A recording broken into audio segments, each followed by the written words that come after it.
The Haunting of Cedar Hill Elementary. Cedar Hill Elementary had always been a quiet, small-town school. With its old brick facade and ivy-covered walls, it looked like the kind of place where nothing extraordinary ever happened. But the teachers and students knew better. They knew about the little boy who haunted the halls. It started many years ago when a young boy named Tommy disappeared. He was just 6 years old, a bright, cheerful kid who loved to play hide-and-seek.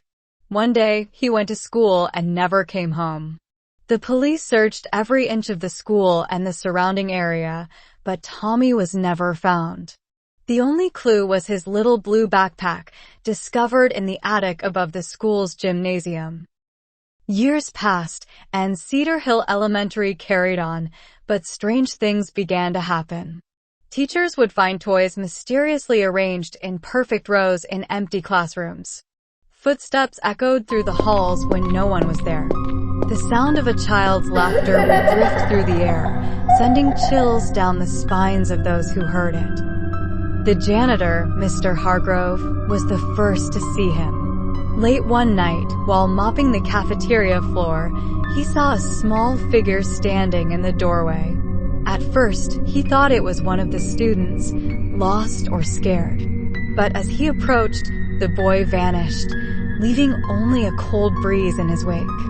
Mr. Hargrove quit the next day, refusing to speak of what he had seen. The rumors spread quickly. The teachers tried to reassure the children, but they could see the fear in their eyes. Some students claimed to have seen Tommy in the mirror of the boy's bathroom, his face pale and expressionless. Others said they felt a tug on their clothes or heard whispers in their ears when they walked alone in the hallways. One evening, a group of older students decided to investigate.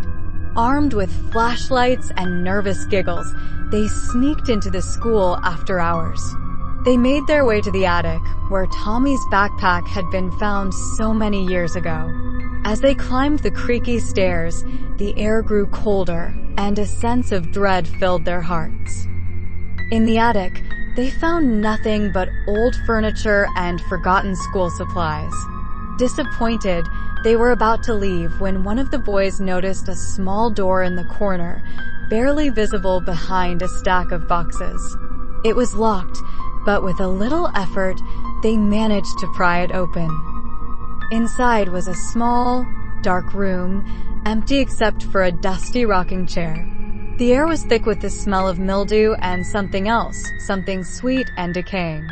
One of the girls screamed as the chair began to rock on its own, slowly at first, then faster and faster. The temperature dropped suddenly, and the children could see their breath in the air.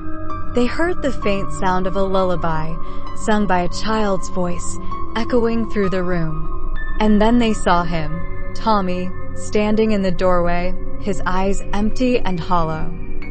"Why are you here?" he asked, his voice a whisper that seemed to come from all directions.